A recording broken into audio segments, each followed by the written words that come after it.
Movie Wars.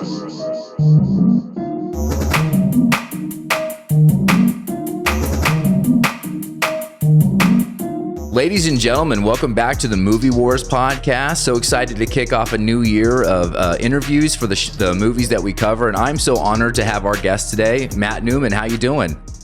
Very well, thank you. Nice So to join good. you. Yeah, so glad to have you here. And just I want you to go into your career, but we covered Drive, and I wanted to talk to some folks that were involved, and I was really just honored that you join the show. And just so the audience knows, he's partnered with Nicolas Winding Refn on a lot of the films that you may know, but two of those specifically are in my top 50 films of all time, Bronson and Drive, but also Valhalla Rising, Neon Demon, Only God Forgives. And, I was just enamored by just the process on these films that gives them a very unique visual presentation, but also the cadences of the editing. And so it's really cool to have you here talk about that stuff today. But before we get into Drive and some other things, you want to talk about kind of where you started in your career and how you got to where you are today? Well, the short story is I kind of got here at the beginning by blagging it. So I was never I don't know if you Americans use that word, to blag. You know what that is? I'd like to. Does that mean like you were kind of bluffing? It's kind of bluffing. Fake it till you make it. Then. Okay. So I didn't go to film school. I didn't have anyone in the family that's in the business. I just sort of started, like a lot of people, in answering telephones for people in a production office, and changing toilet rolls and getting screamed at by people that were a lot busier than I was.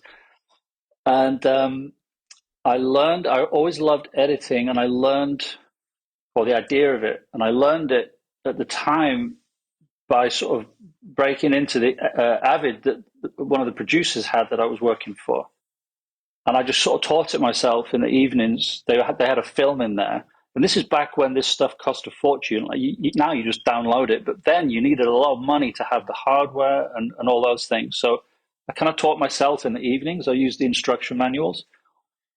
And then I kind of just started telling people I was an editor. So I never did the path where like in America, it's very regimented. Also in England, there's you have an apprenticeship and you're an assistant, or and then a second assistant and a first assistant, and then maybe eventually someone says, "Do you want to cut a scene?"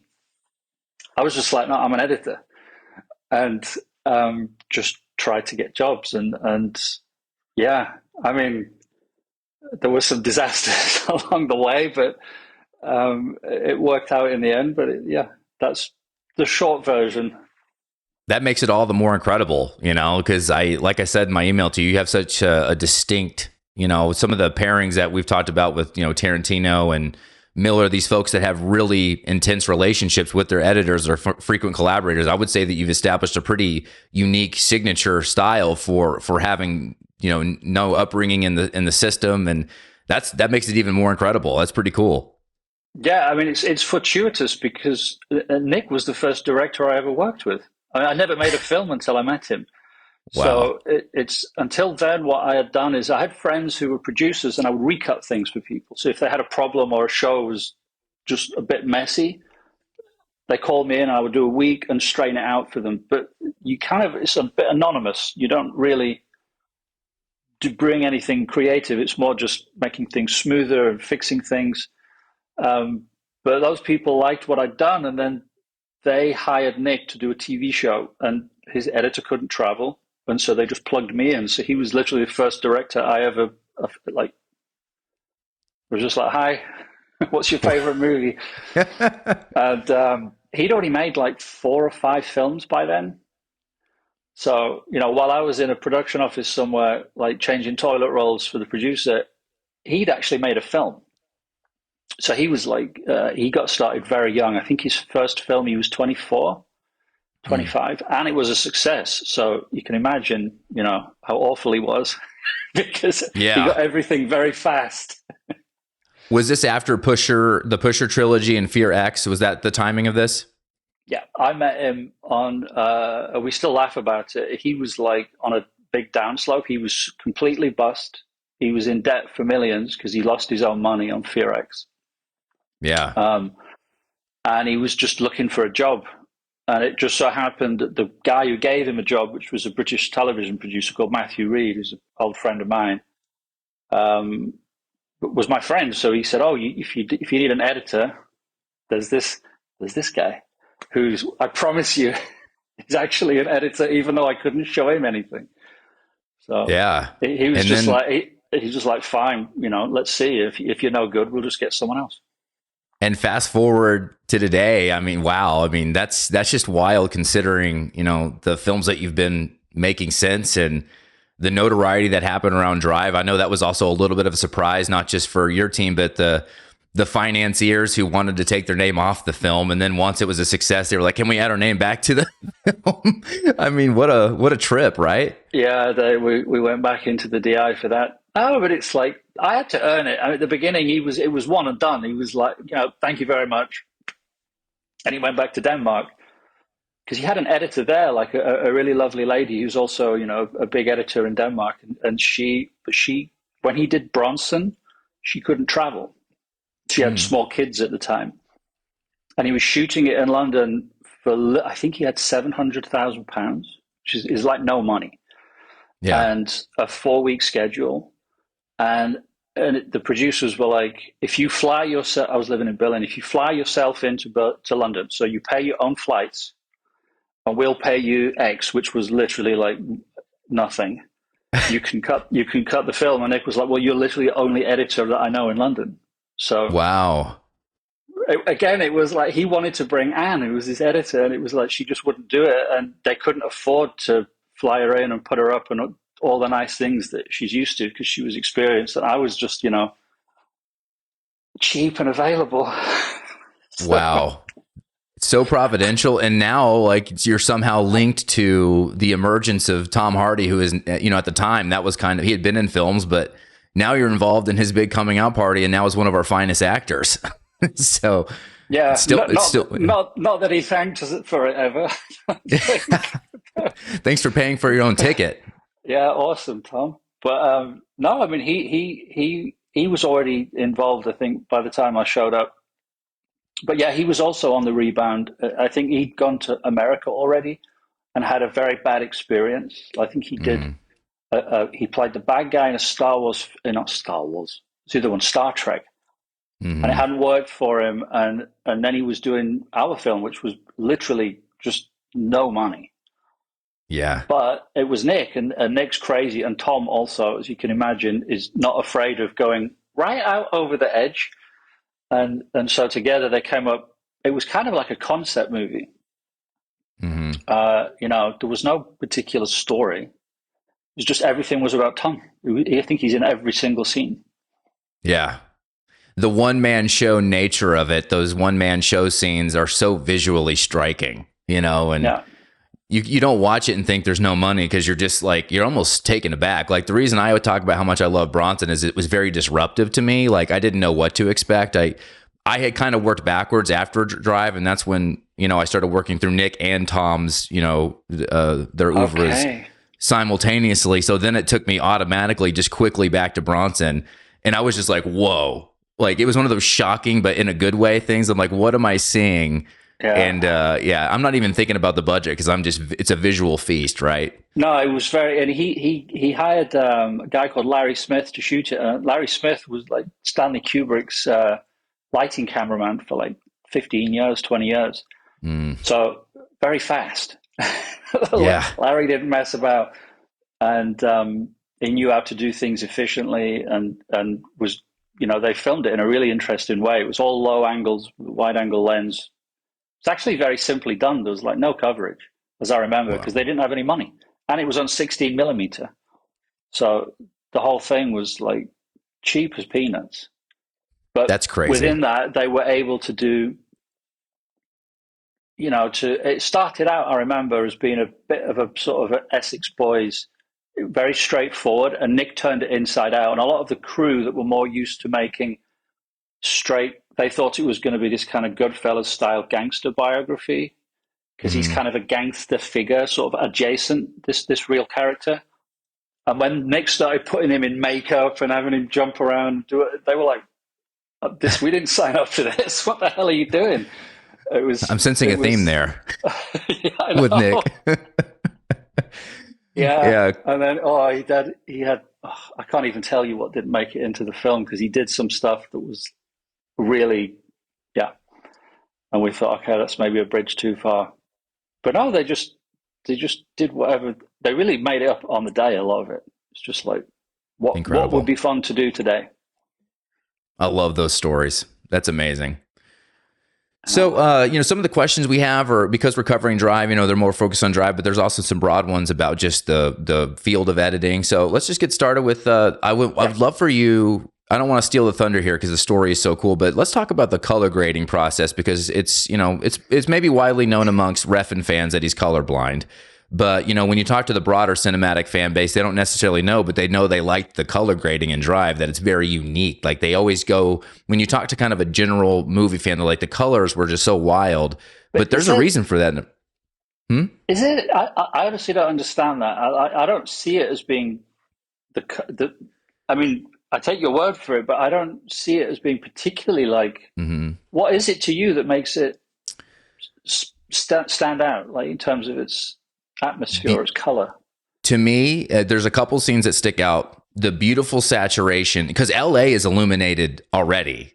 You know what I'm saying? Sure. It's already so much color, but the elevator scene is one, and the scene, it's actually during the intro credits when Driver's walking into his apartment and the apartment is dark, but the illumination behind him is so, I would say, sunlight orange, right? Like it feels like he's Right. walking out of the sun into his dark, and that's a small moment. But the elevator, like the lights, all of a sudden it's like there's darkness outside of the elevator, but the shot is so like deep orange. And then the pink hues of the text and the pink hues of, that kind of come through when he's driving. You can see those pinks kind Oh of coming yeah, through. And yeah. those are the Sure. ones that me and a lot of people notice. It's like you just don't notice pinks and bright oranges that No, often. It just doesn't, no. yeah.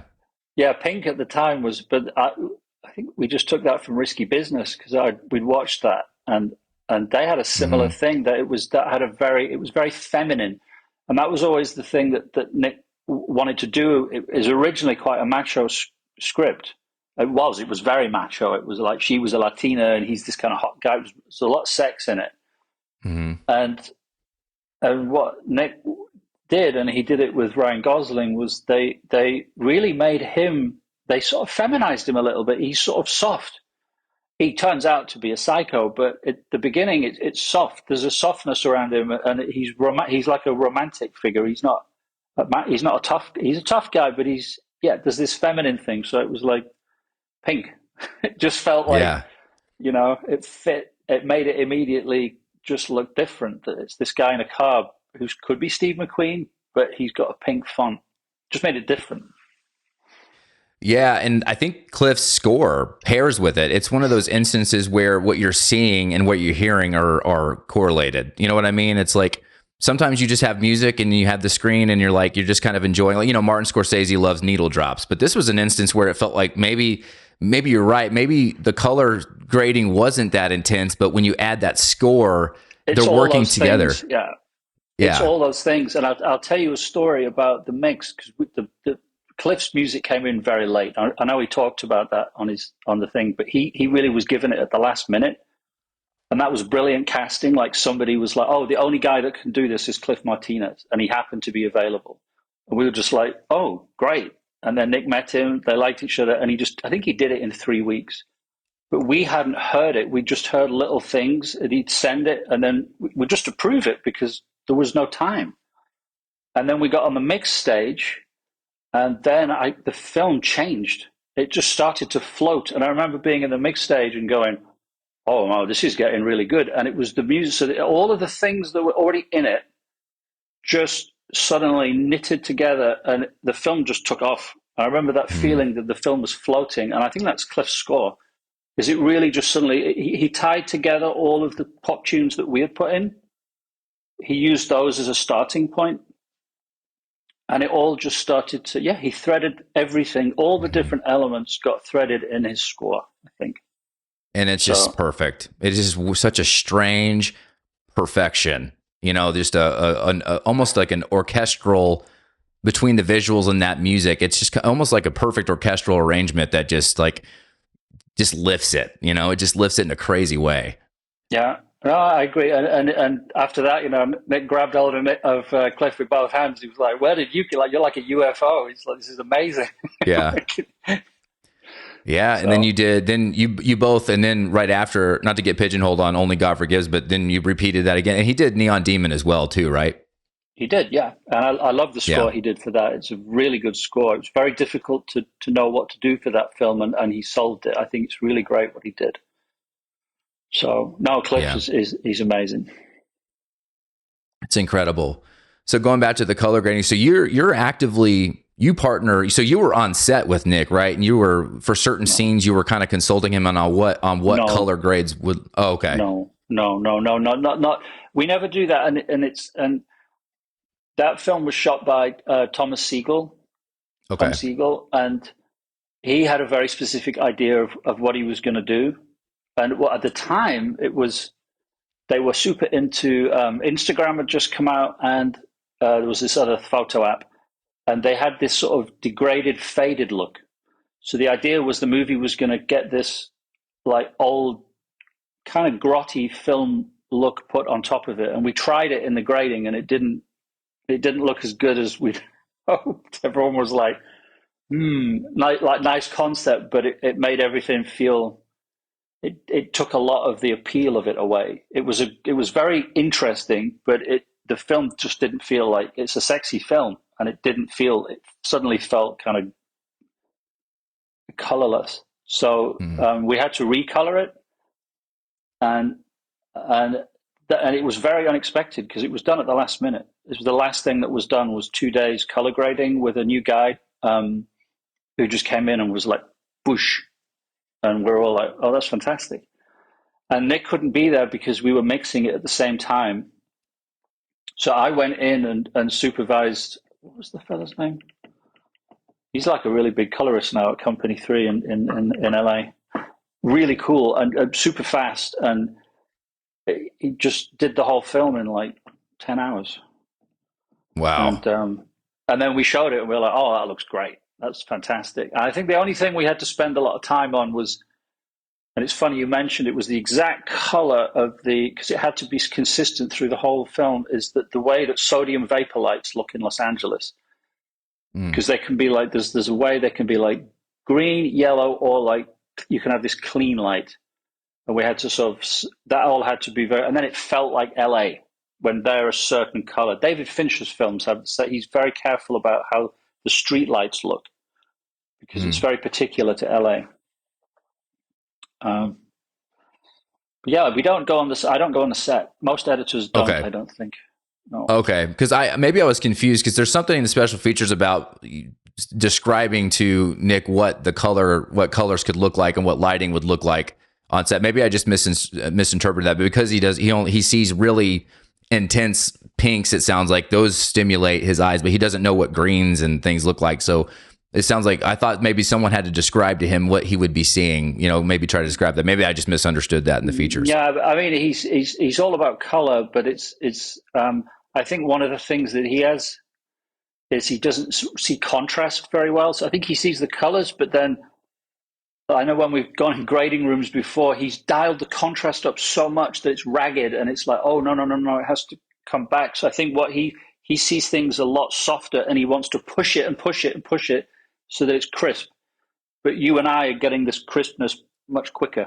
So I think Mm, it's more like this. But he's got to the point where he just trusts me now. So it's one less problem that he has to deal with. that's He has awesome. enough. He has enough problems. Yeah, yeah, yeah.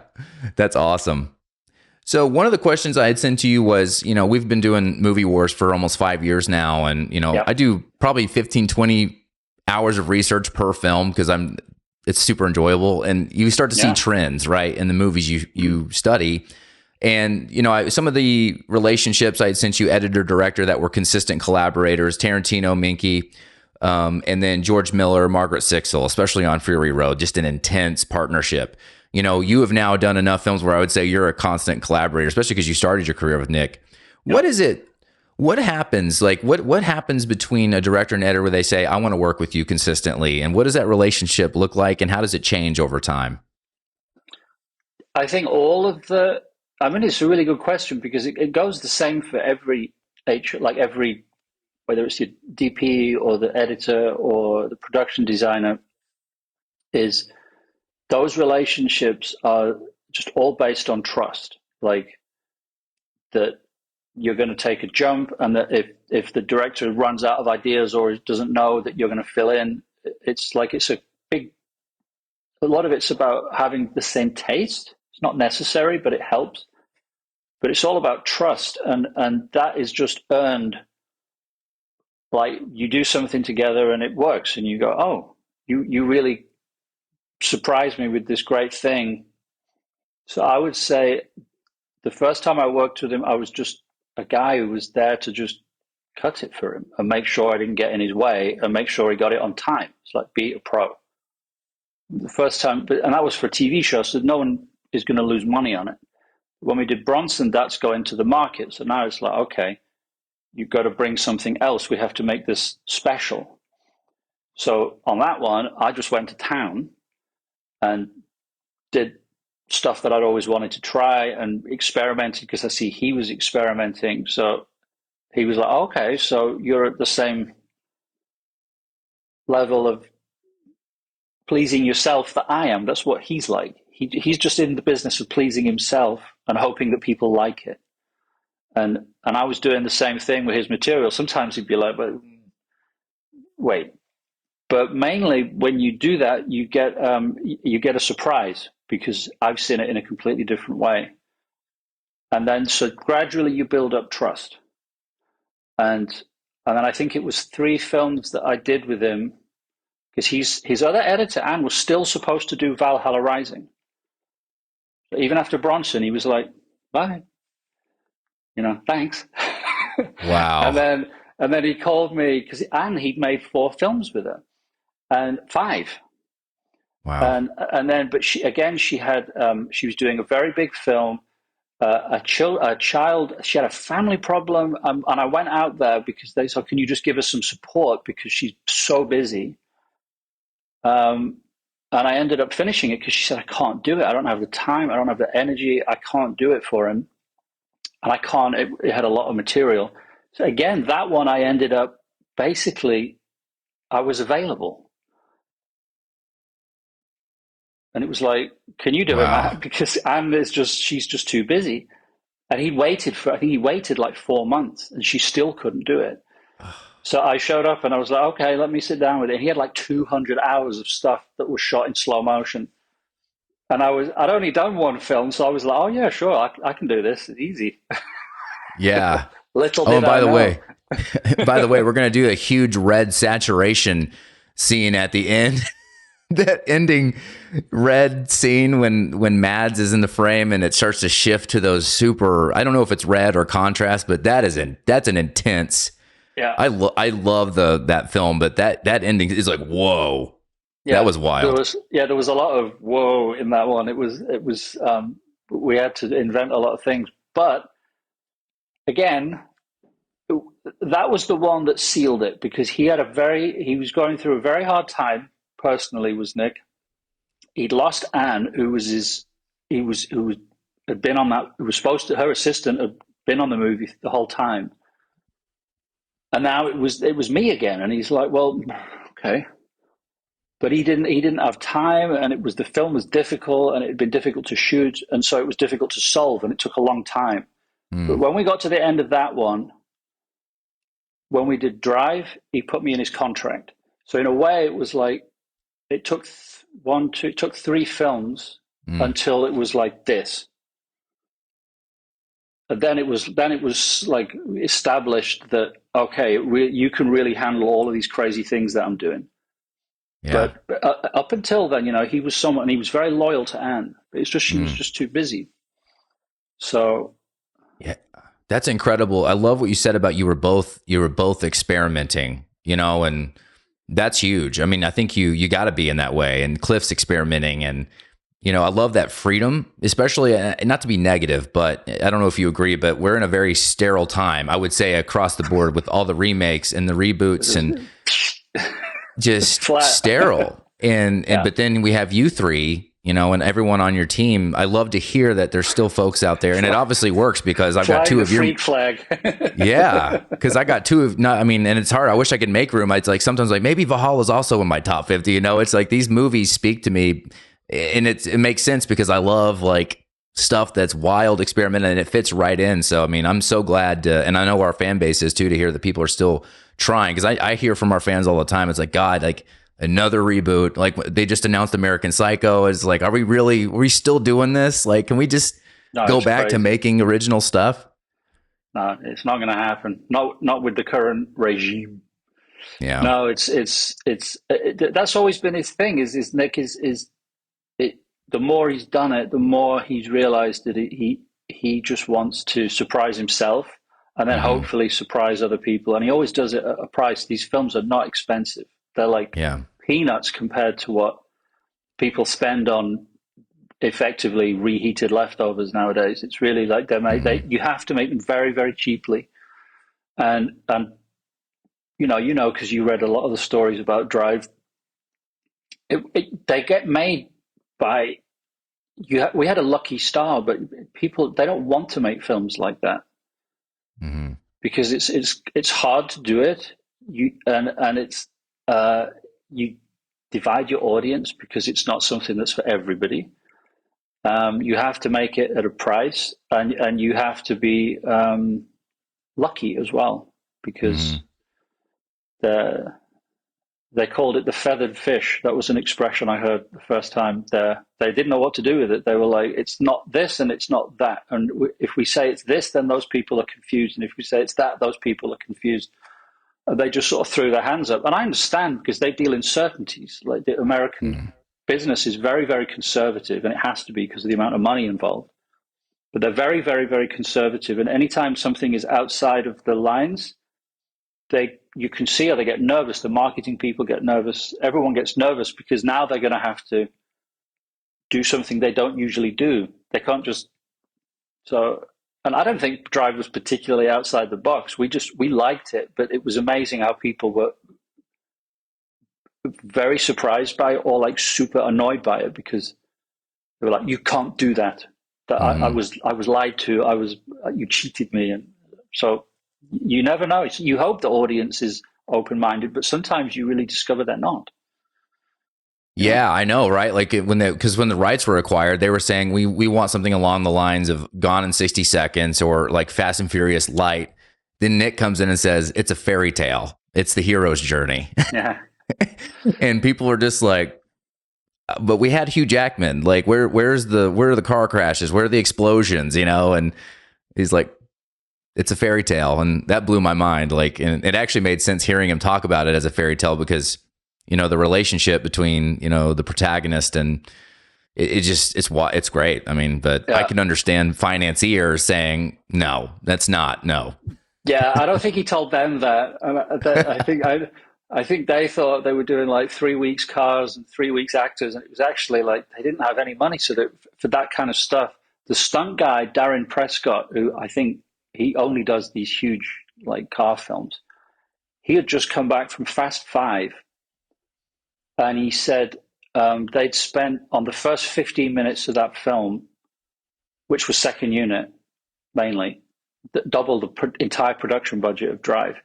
And they'd been because we had one stunt where we had to flip a car, it didn't even flip over, and it just went like bump, and he was like, "Okay, that's it, we're going home." And he's on his previous one, he'd done that 10 times a day for like 3 months in Brazil with a full crew and a repair shop.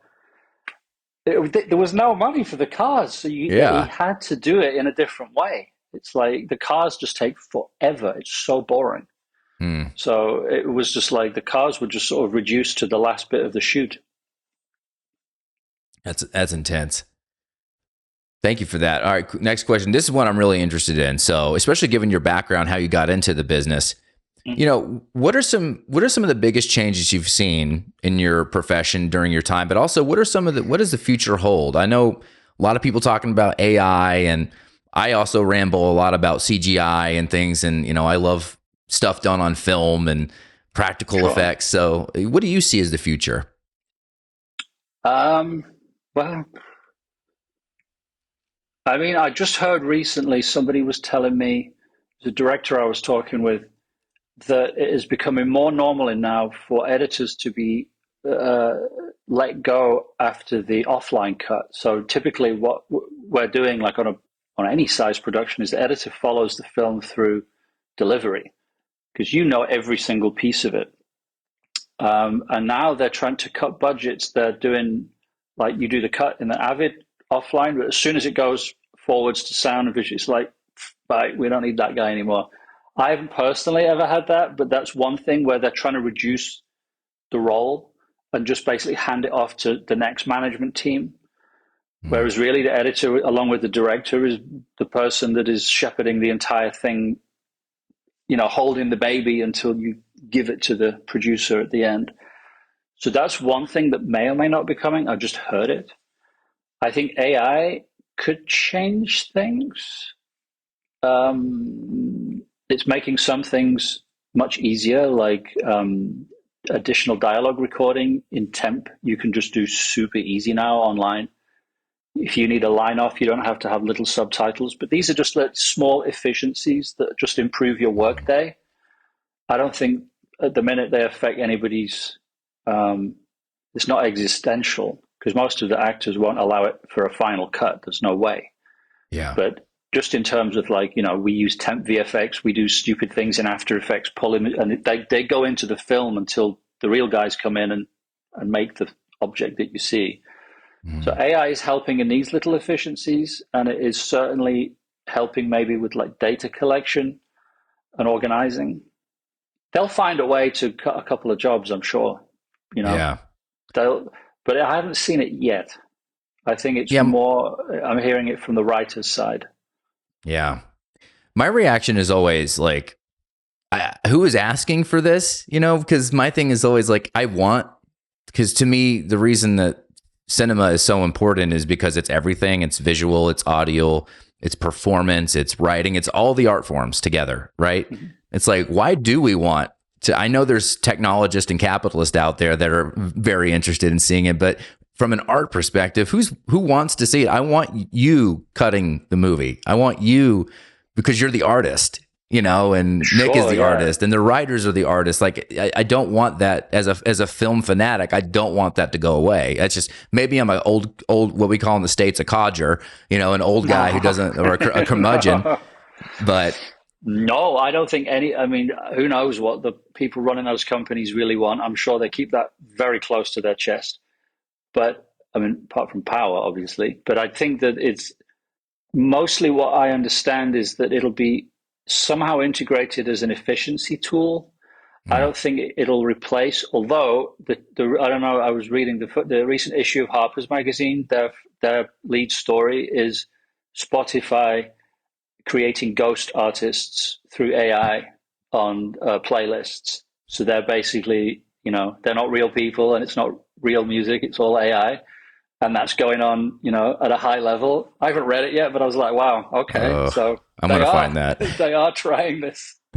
So at the end, it's like, who benefits? And I think obviously the AI companies will benefit because they're all racing to create a monopoly, just as they did in any other tech sector. And I think in Hollywood, its adoption will be based, I think, on the bottom line of like, if it means the studios can make big efficiencies, of course they'll use it. If it can speed up a production.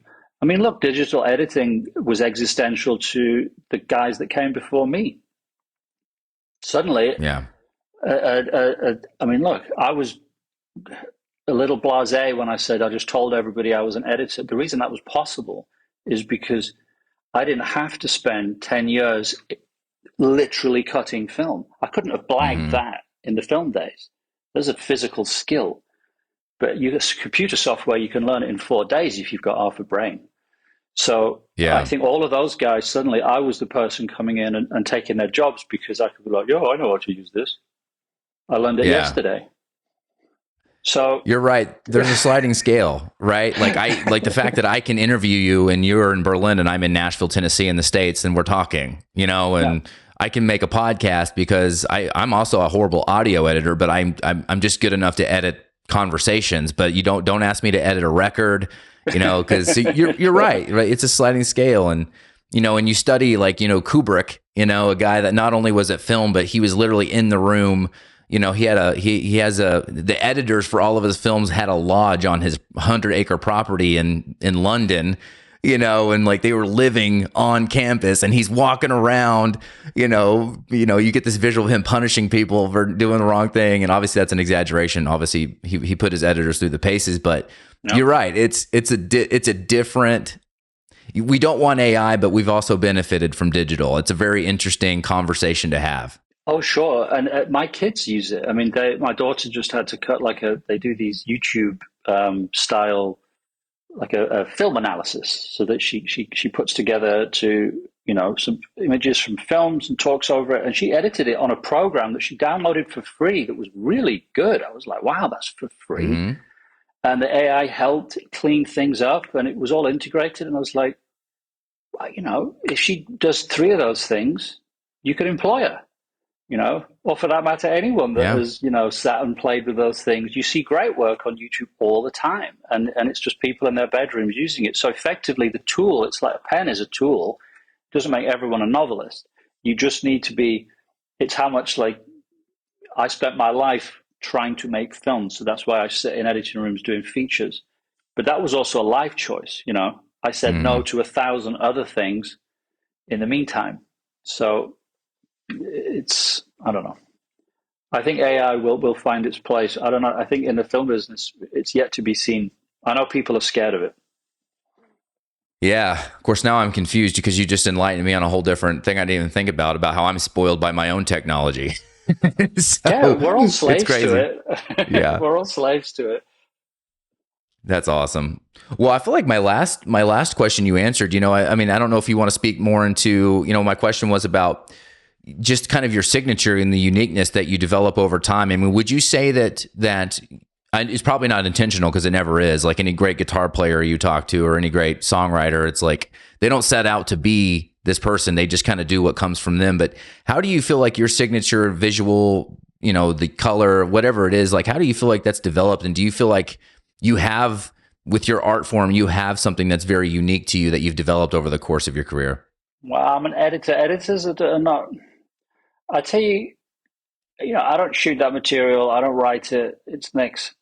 But what the editor does, what I've learned, what you're responsible for, really, I can't change the actors. You can't, if you have a bad actor, you just have to help him. I can't change the performance. So so a lot of it is just, you have to hope that the things you're given, the material, already has potential.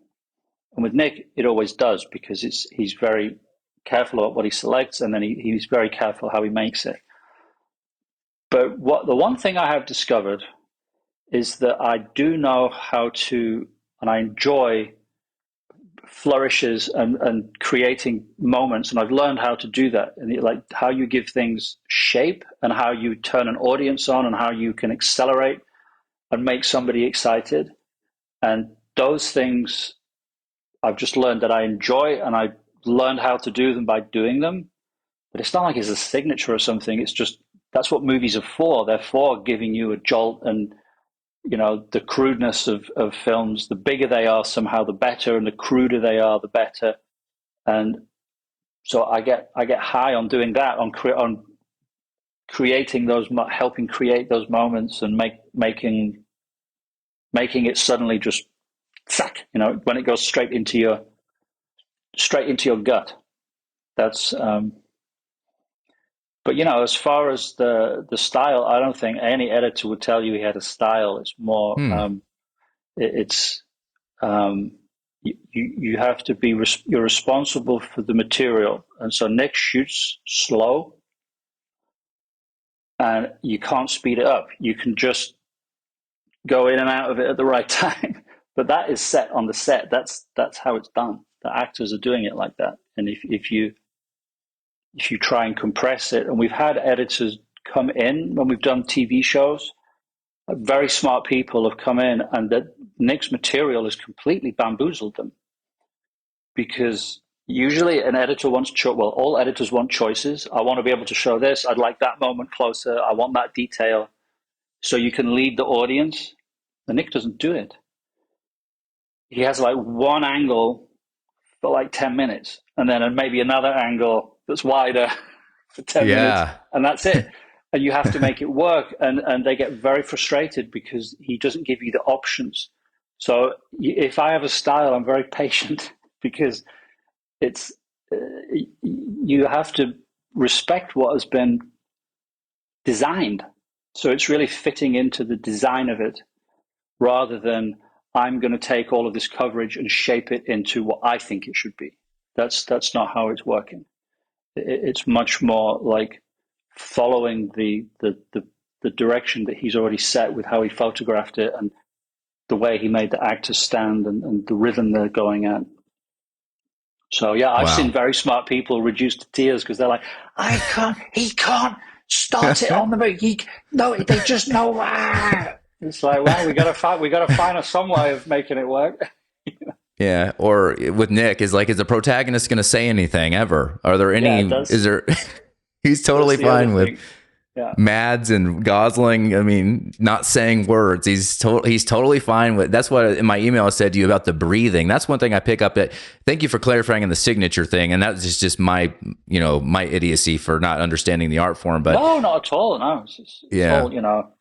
No, no, But no. there is the breathing thing, and it's my lack of experience speaking. But like, I just feel like what you and Nick and Cliff, whoever is involved in all that, like we are forced to just let the visuals breathe oftentimes.